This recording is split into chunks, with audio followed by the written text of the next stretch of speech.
kehendak Allah Ta'ala. Jadi semua itu berlaku sebagai ujian. Jadi apa jua keadaan yang kamu hadapi, musibah ke, mudarat, manfaat, keuntungan, kerugian, kekalahan, kemenangan, dari semua keadaan tadi kamu kena tetap taat kepada Allah dan taat kepada Rasul. Maka marilah ayat ni, wa ati'ullah wa ati'ur Rasul. Apa jua keadaan kamu berada, sama ada senang ataupun susah, maka hendaklah kamu sentiasa taat mematuhi perintah-perintah Allah SWT. Kerana apa?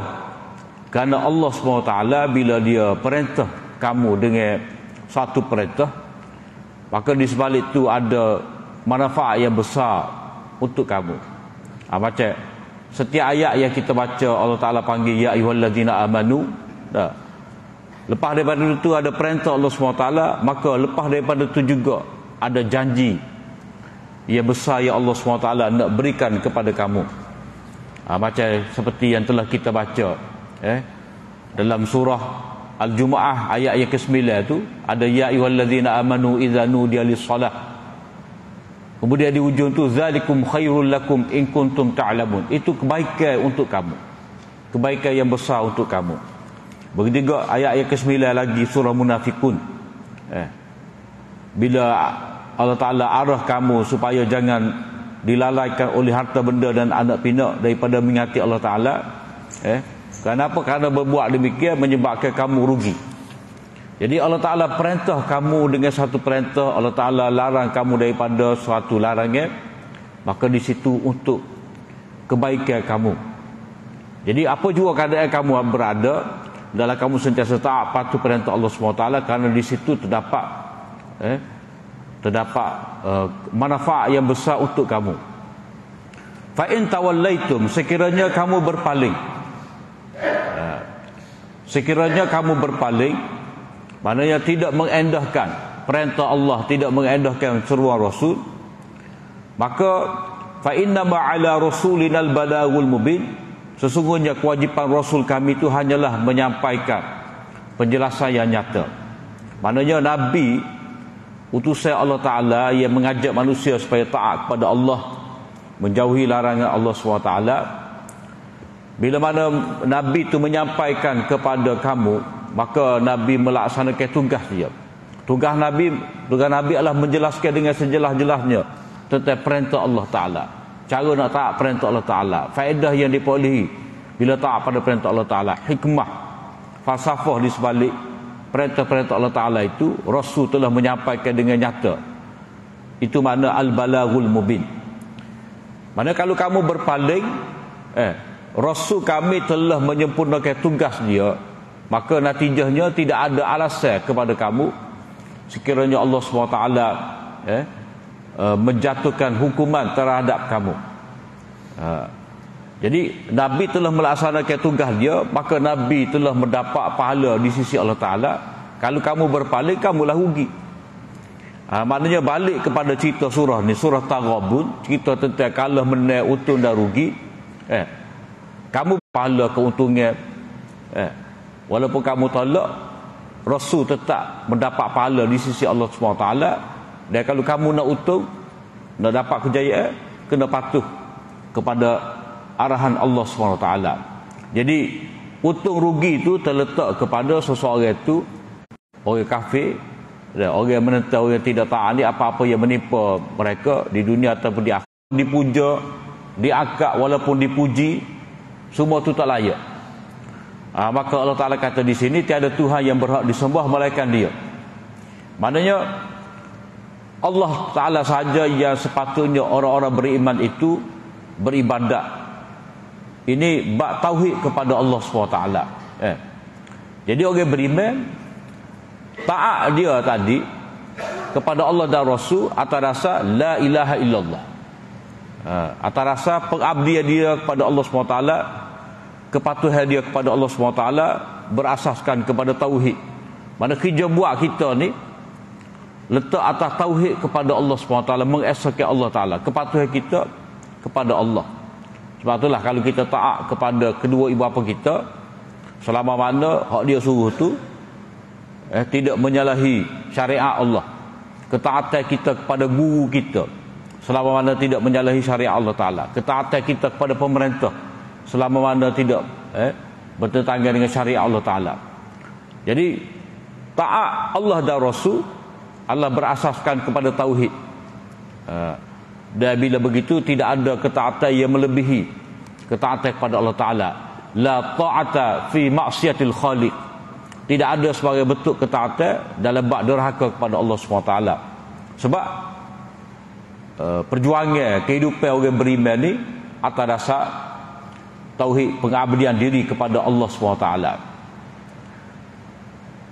Wa 'ala Allahi falyatawakkalul mu'minun. Maka sepatutnya kepada Allah Ta'ala sahaja orang-orang yang beriman itu sepatutnya berserah diri.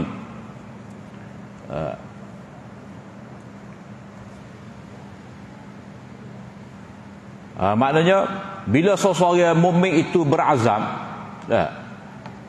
dalam kehidupan dia untuk melakukan satu perkara, terutamanya dalam dia nak mencapai manfaat daripada satu benda, dia nak jaga diri dia daripada apa jua mudarat, maka dia kena berserah diri kepada Allah Ta'ala, meletakkan keazaman dia untuk buat sesuatu dan dia serah kepada Allah SWT. Jadi habak ni dia panggil la haula wala quwata illa billah. Dalam bab ni maknanya bertawakal kepada Allah Ta'ala. Kita tidak nampak asbab apa yang kita buat, kita tidak nampak kekuatan yang kita miliki, kita tidak nampak segala kepandaian kita, keilmuan kita, kemahiran kita dalam berjayanya terjadinya satu benda. Jadi dua benda ni, la ilaha illallah wa 'ala Allahi falyatawakkalul mu'minun, ini seolah-olah la ilaha illallah satu, beriman hanya kepada Allah Ta'ala. Wa 'ala Allahi falyatawakkalul mu'minun ni ucapan hauqalah, la haula wala quwata illa billah. Maknanya orang beriman ni dia mestilah beriman itu dengan arti tauhid, mengesahkan Allah Ta'ala dalam taat dia, dalam penyembahan dia, dalam ketaatan dia, dan tauhid pula dalam tindakan dia, tauhid dalam keazaman. Mana dia berserah kepada Allah Ta'ala, dia nafikan kudrat dia, dia menafikan kepandaian dia, kemampuan dia dalam menjayakan satu perkara. Itu tauhid dalam bab tawakal kepada Allah Ta'ala. Tidak dapat tidak. Sebab kita ni contoh, kita boleh mari masjid ni kerana taufik daripada Allah Ta'ala, bukan kerana kita rajin, kita sehat, kita ada ilmu, kita tak sibuk, kita tak ada kerja, maka kita boleh mari masjid, boleh mari belajar, boleh mari mengaji, kita boleh bangun sembahyang tahajud. Kita tidak nampak itu sebagai kudrat kita. Sebab itulah kita kata la haula wala quwata illa billah. Kita tak nampak diri kita. Hak ni seolah-olah nak buat, orang panggil ananiyah. Aku pandai, aku cerdik, aku rajin, aku sihat. Nak buat hal tu. Sebab la haula wala quwata illa billah tu, itu bentuk tauhid juga. Sebab kita pada ketika tu kita tidak bergantung kepada amal kita. Kita tidak bergantung kepada amal kita, tetapi kita hanya bergantung kepada taufik dari Allah Ta'ala. Wa ma taufiqi illa billah. Tidak ada daya kekuatan, tidak ada jalan yang memberi, tidak ada kekuatan untuk aku buat benda ni, melainkan dengan sebab Allah. Itu betul tauhid juga. Tauhid ini dia bukan semata-mata kita sembah Allah Ta'ala, bukan semata-mata kita suruh panggil, minta ajak kita puja Allah Ta'ala. Tidak. Nak buat satu perkara, maka surah kepada Allah Ta'ala. Maknanya kita tak nampak asbab yang kita buat, asbab yang kita usaha, kita tak nampak. Itu pergantungan kepada Allah SWT. Jadi Allah Ta'ala kata kepada Allah Ta'ala orang-orang mukmin itu bertawakal. Maknanya tawakal itu sebahagian daripada iman. Iman kita ni terletak pada tauhid kepada Allah Ta'ala. Jadi iman, tauhid, tawakal, benda yang tidak terpisah daripada kehidupan orang beriman kepada Allah SWT. Kemudian Allah SWT menyebut, ya ayyuhalladzina amanu inna min azwajikum wa auladikum aduwwan lakum fahdharuhum. Wahai orang-orang yang beriman. Kalau kita perhati surah ni kan, surah-surah yang kita baca juzuk 28 ni, kalau kita tengok daripada surah Hasyr dah, dia hujung dia tu dia ada ya ayyuhalladzina amanu. Ya ayyuhalladzina amanu, ya ayyuhalladzina amanu taqullaha wa tanzur nafsum ma qaddamat lighad. Surah Mumtahanah pun ada juga. Ya ayyuhalladzina amanu la tatawallaw qauman ghadiballah. Surah Shaf, ya ayyuhalladzina amanu kunu ansarallah, ya ayyuhalladzina amanu idza nudiya lis-shalah. Hani ya ayyuhalladzina amanu la tulhikum amwalukum. Hani ya ayyuhalladzina amanu inna min azwajikum. Ada semua panggilan kepada orang beriman. Jadi panggilan ni kerana natijah daripada kita beriman kepada Allah Ta'ala. Kita beriman kepada Allah Ta'ala itu natijah daripada kita kenal sifat-sifat dia. Sebab setiap daripada surah-surah ni, orang panggil surah musabbihat, surah ada tasbih. Surah ada tasbih mensucikan Allah Ta'ala daripada kekurangan, keserupaan dengan makhluk. Kemudian mesabitkan sifat-sifat kesempurnaan bagi Allah Ta'ala. Maka natijah daripada itu kita beriman pada Allah Ta'ala. Natijah daripada kita beriman itu pula, ataupun iman itu pula membawa kita pada taat kepada perintah-perintah dia. Jadi dia kait. Ilmu tentang sifat Allah Ta'ala memestikan kita beriman kepada dia. Beriman kepada dia tu berarti kita kena patuh kepada dia. Maka sebab itulah surah-surah ada tasbih ni dia akan sertakan dengan panggilan kepada orang beriman supaya taat kepada Allah Ta'ala. Jadi ini peringatan daripada Allah SWT. Allah Ta'ala kata, wahai orang-orang yang beriman, sesungguhnya sebahagian daripada isteri-isteri kamu dan anak pinak kamu itu menjadi musuh kepada kamu, maka berwaspadalah. Jadi ini peringatan kepada kita dari Allah SWT supaya berwaspada. Supaya berwaspada ni supaya kita tidak tertipu lah. At-Taghabun tu balik pada surah ni, At-Taghabun kita boleh jadi terpedaya, boleh jadi tertipu disebabkan isteri dan anak yang kita miliki ni, kerana boleh jadi sebahagian daripada mereka tu menjadi musuh kepada kamu.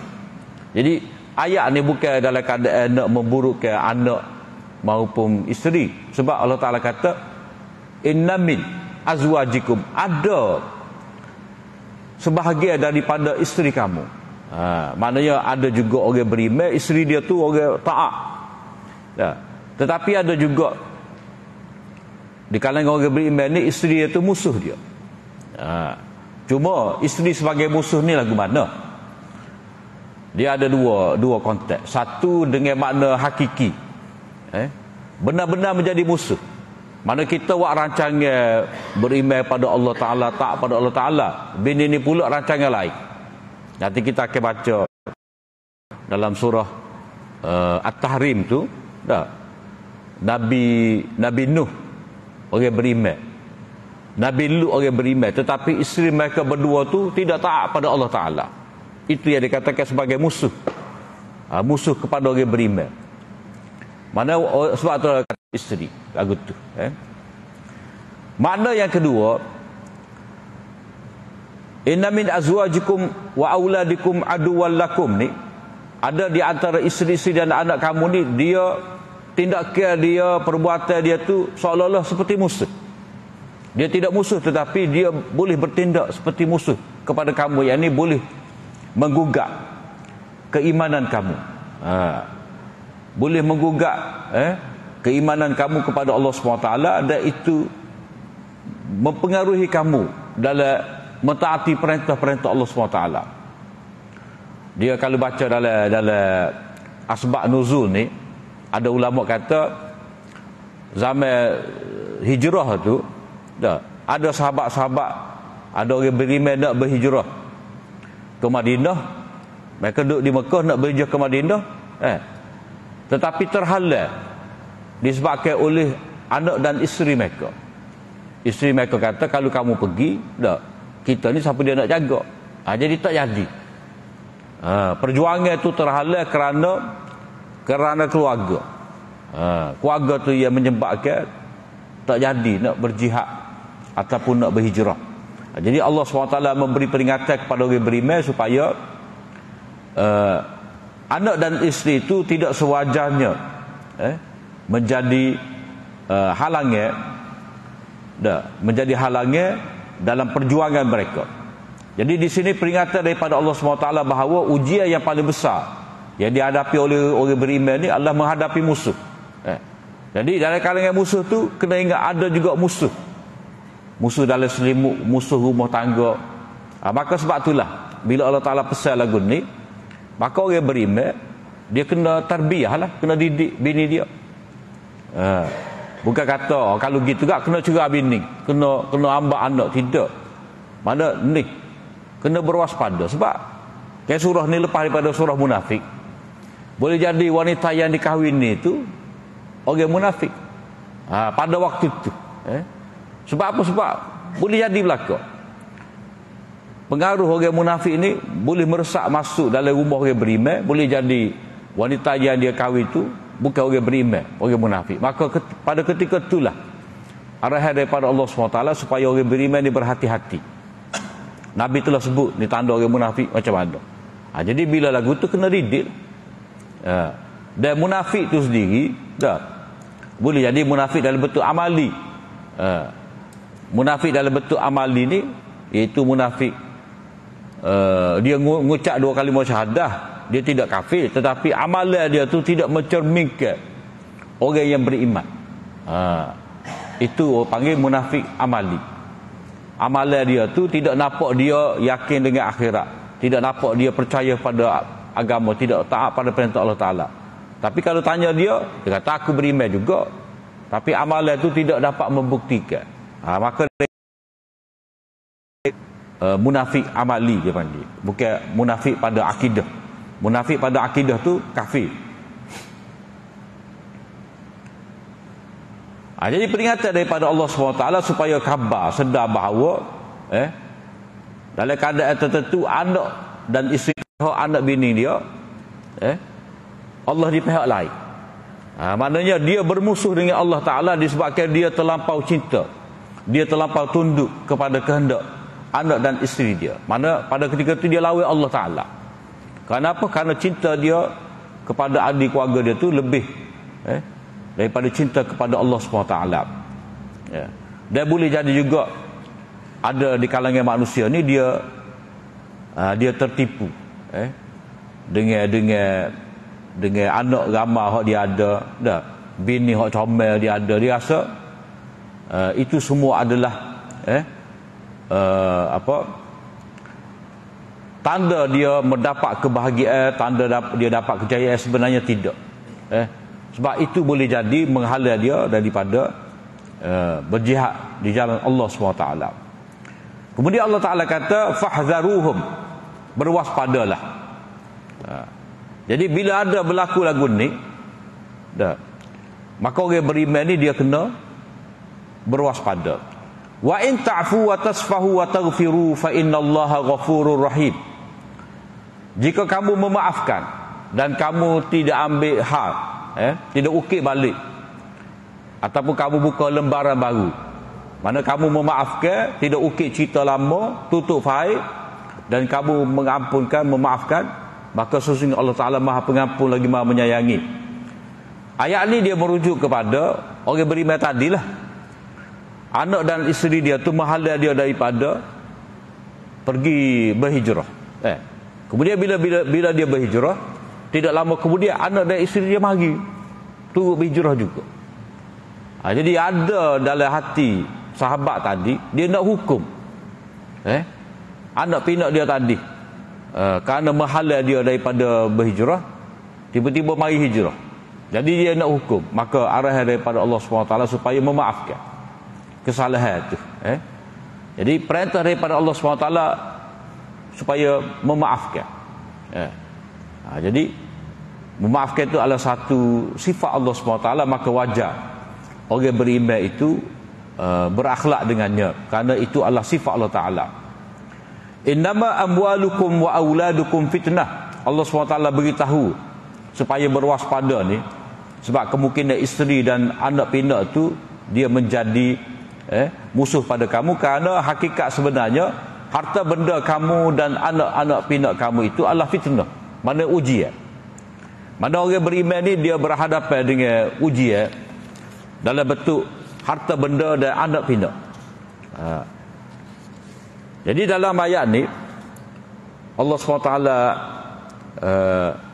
menyebut kepada kita tentang kehidupan kita ni, selain daripada ujian dengan musibah seperti kita baca dalam ayat yang ke-11, ujian juga dalam bentuk harta benda dan anak pinak. Maknanya ada harta benda, ada anak pinak ni bukanlah satu alasan ataupun satu sebab yang mewajarkan kita berbangga-bangga, kita bermegah, kita rasa kita lebih ramai anak pinak. Anak aktsaru min kamalan wa walada, kita baca dalam surah Kahfi tu dah. Orang ada kebun tu dia kata aku kebun besar dah, banyak tanaman, anak pinak pula ramai pula, lebih berharta. Jadi itu semua bukan ukuran Allah Ta'ala redha. Itu pemberi Allah SWT sebagai ujian, fitnah. Fitnah maknanya, fitnah ni dengan maksud benda yang boleh mempersonakan kamu. Kamu tengok jadi penat mata, lalu kamu anggap inilah tanda Allah Ta'ala saya, tanda Allah Ta'ala nak memberikan kebahagiaan pada kamu. Sebenarnya tidak, itu hanya ujian. Sebab kebahagiaan, kejayaan itu terletak pada taat kepada Allah, taat kepada Rasul. Bukan kerana harta dimiliki, bukan kerana anak yang yang dikurniakan. Jadi innama amwalukum wa auladukum fitnah, maknanya kamu kena hadapi. Maknanya harta tak boleh nak tolak, kena ada harta, kena ada anak pinak, ada harta untuk kita meneruskan kehidupan kita. Ada anak pinak ni penting untuk kita meneruskan zuriat kita, panggil legasi dah. Ada, dan harta benda tu adalah fitnah. Kemudian kalau kita kata apa Allah Ta'ala tidak sebut isteri itu sebagai fitnah? Innama amwalukum wa azwajukum fitnah. Bini sebagai fitnah ni, sebagai ujian, tak kecek dah. Tak kecek dah. Sebab apa?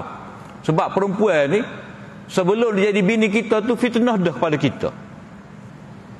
Dah. Perempuan tu sebelum kita ambil dia, sebelum kita nikah dengan dia telah jadi fitnah dah pada kita. Maknanya dia boleh menggugakkan iman kita. Dia boleh menyebabkan kita lalai daripada perintah Allah Ta'ala. Sebab apa? Sebab wanita ni benda yang menarik perhatian manusia. Dan wanita tu sendiri pun dia nak supaya manusia tu tertarik pada dia. Sebab itulah dia boleh dia pakai bedok, dia pakai minyak wangi, supaya orang tahu dia lalu dah, supaya orang nampak. Sebab kalau dia macam lapu lah lecu tu dah. Jadi kalau tak ada lampu tak nampak. Jadi cara dia tu sebab perhiasan wanita memang wanita nak comel ya. Nak comel, dan orang sepatutnya ditunjuk kecantikan dia tu kepada isteri dia, kepada suami dia. Tapi dalam keadaan dia tidak ada suami, ataupun dia ada suami, dia orang kata janguk, berhias tidak kena pada tempat dia, maka itu menjadi fitnah.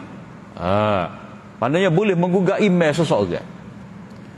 Maka untuk imbang perkara ni Allah Ta'ala perintah kepada orang beriman supaya tundukkan pandangan. Orang perempuan dia duduk di rumah, hanya keluar bila ada keperluan, keluar dengan menutup aurat, keluar dengan tidak pakai minyak wangi, tidak berhias.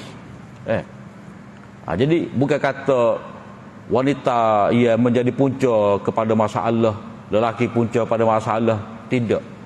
Dalam agama ni, dalam bab ni, mana masing-masing bertanggungjawab. Masing-masing kena ada akhlak, kena jaga. Perempuan tidak berhias, dengan cara tidak sepatutnya. Lelaki diperintah supaya tunduk ke pandangan mata, jangan mudah. Jadi wanita tu tidak disebutkan sebagai fitnah di sini kerana apa ni? Jadi nampak seolah tak ada kaitan di antara dua ayat ni. Innama amwalukum wa auladukum fitnah wallahu indahu ajrun azim. Maksudnya di sini, kalau manusia tu, kalau orang beriman tadi, dia lulus dalam ujian dia dengan anak pinak dan harta benda, maka dia mendapat ganjaran pahala yang besar. Maknanya anak pinak dan harta benda ni adalah asbab untuk dia dapat pahala yang berganda di sisi Allah Ta'ala. Sebab kalau orang ada pitih, dia boleh derma, dia boleh infak, dia boleh tolong orang tu boleh tolong orang ni, boleh pinjam kepada orang tu, boleh nak agapo dengan pitih. Jadi dengan sebab dia ada pitih, maka dia boleh dapat pahala yang besar. Sebab dengan duit itulah dia dapat memberi pertolongan kepada orang. Dia ada juga pertolongan pada orang ni tanpa perlu pada duit. Orang panggil nasihat WILU. Tapi WILU pun dia tidak percuma lah ni. Konsultan. Kita panggil buat runding dengan dia, kena bayar. Ada tu. Jenis-jenis doktor tu. Kita pergi minta nasihat dengan dia. Dr. B tu Khani dia kata ada ni. Dia punya yuran dia. Jadi benda tu maknanya ada harta belaka. Mana tak ada percuma. Jadi nak beritahu pada kita di sini, dengan asbab harta yang kita ada, jangan kita terpesona, jangan dilalaikan kita dari mengingati Allah Ta'ala. Maka kita kena tetap taat pada Allah Ta'ala dalam keadaan ada harta, guna harta untuk mendapat pahala. Kita boleh buat banyak kebajikan dengan sebab harta yang kita ada ni. Jadi harta, begitu juga anak ni menjadi asbab untuk seseorang itu memperoleh pahala yang besar.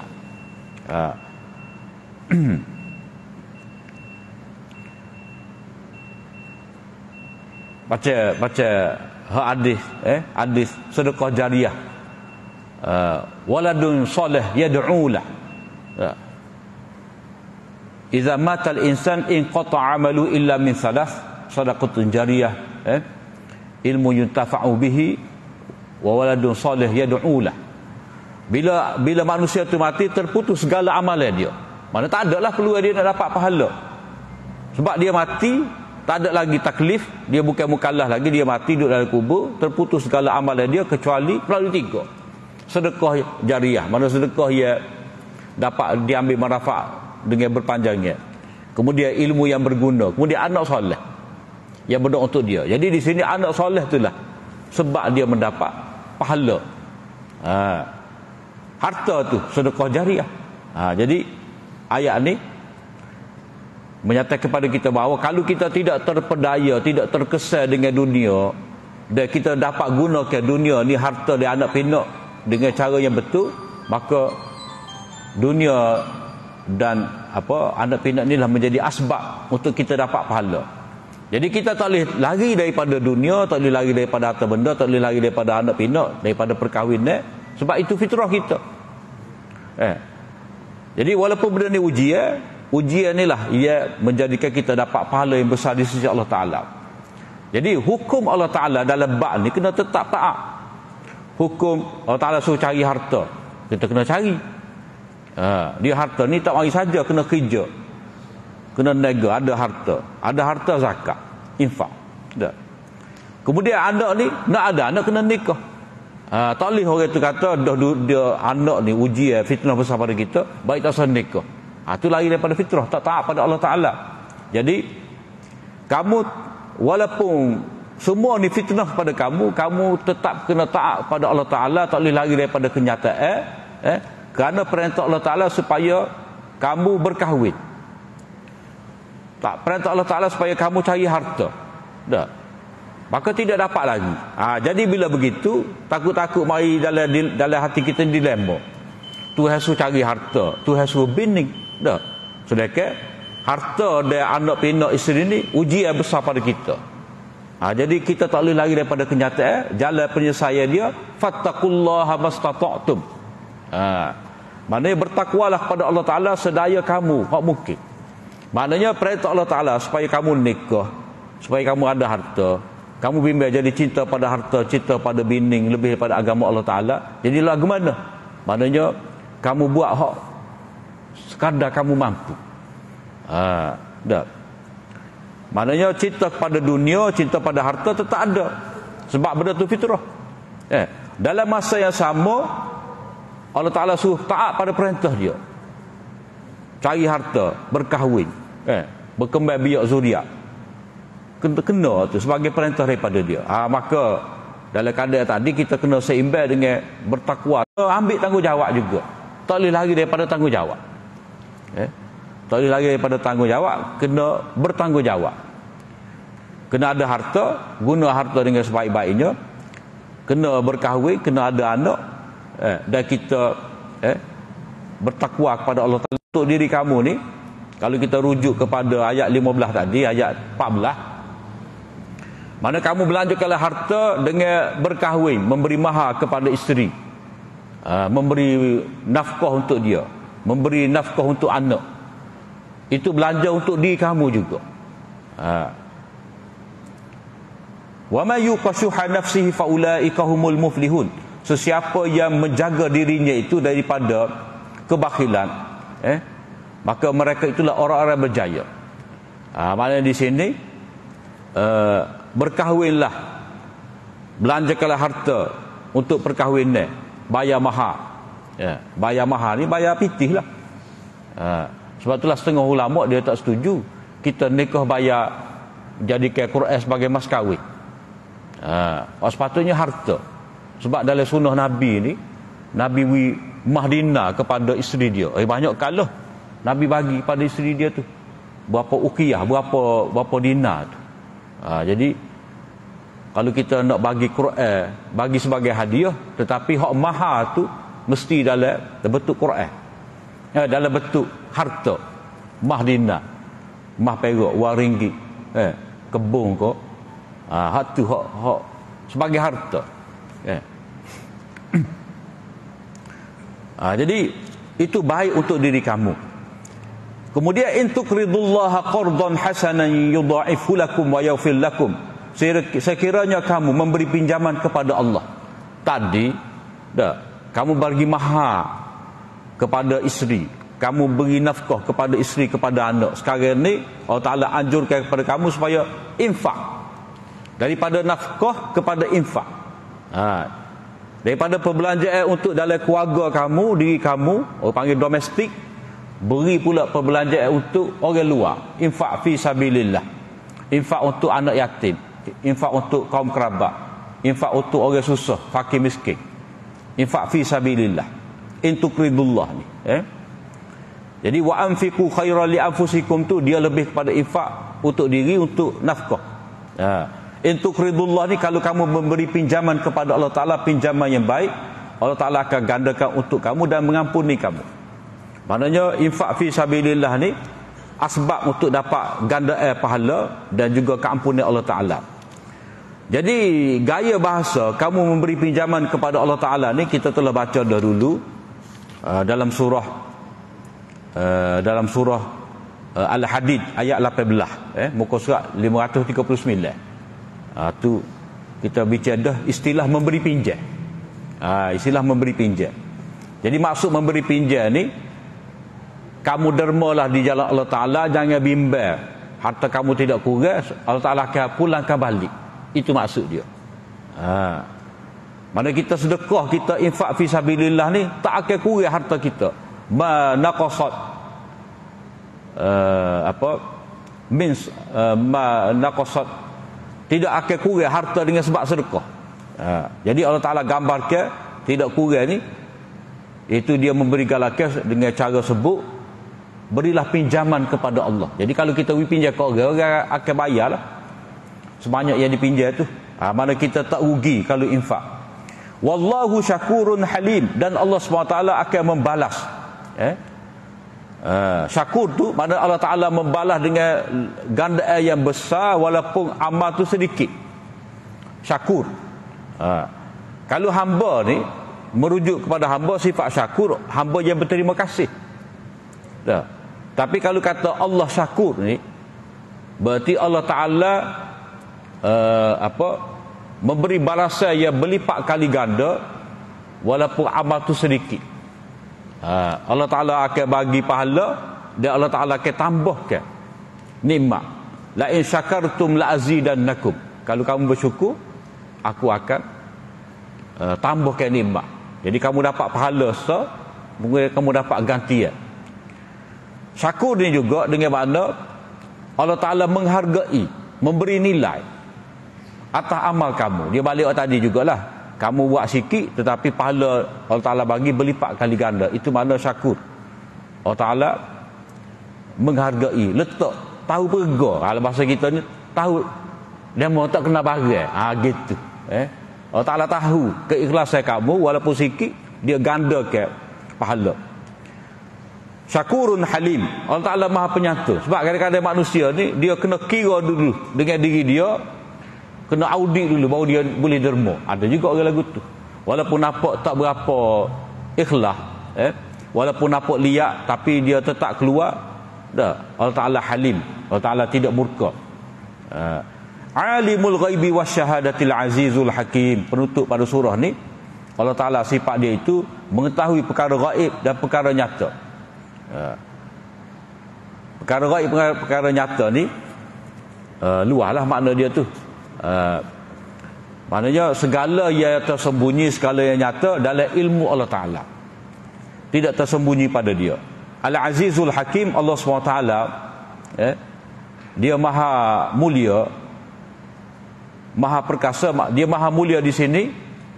Dia minta kamu memberi pinjaman pada dia, dia minta kamu infak fi sabilillah. Itu bukan kerana dia miskin. Dia nak uji kamu. Al-Hakim, mana dia maha bijaksana. Maknanya perintah dia tu minta supaya kamu infak bukan kerana dia lemah, bukan kerana dia miskin, bukan kerana dia fakir, tetapi dia maha bijaksana. Sebab faedah tu akan balik pada kamu juga. Jadi Allah Ta'ala tidak berhajat kepada amal kamu, kerana dia mulia. Itulah surah At-Taghabun kita baca beberapa minggu ni, yang menceritakan kepada kita perlu kita tahu kehidupan kita ni dia ada untung rugi, kalah menang. Jadi menang orang beriman dengan taat pada perintah Allah SWT. Untung dia tu dengan taat perintah Allah Ta'ala. Seperti banyak ayat-ayat dalam surah ni menegaskan kepada kita, wa ati'ullah wa ati'ur rasul, wa man yuqashuha nafsi fa ulaika humul muflihun. Mereka itulah orang berjaya. Jadi orang yang terpedaya dengan harta benda, dia lah orang rugi. Dia dapat lulus dalam ujian ni, maka dia berjaya. Kemudian surah Talak, surah penceraian, cerita tentang cerai. Jadi ada kaitan tu dengan surah Taghabun ni, tak habis lagi. Jadi ada surah baru ni, itu insya-Allah kita tengok pada minggu akan datang. Setakat itu saja. Apa yang baik dari Allah SWT, salah dan silap itu daripada kelemahan diri hamba. Aku li qauli hadza wa astaghfirullah li wa lakum. Assalamualaikum warahmatullahi wabarakatuh. Subhanakallahumma wa bihamdika asyhadu an la ilaha illa anta astaghfiruka wa atubu ilaik.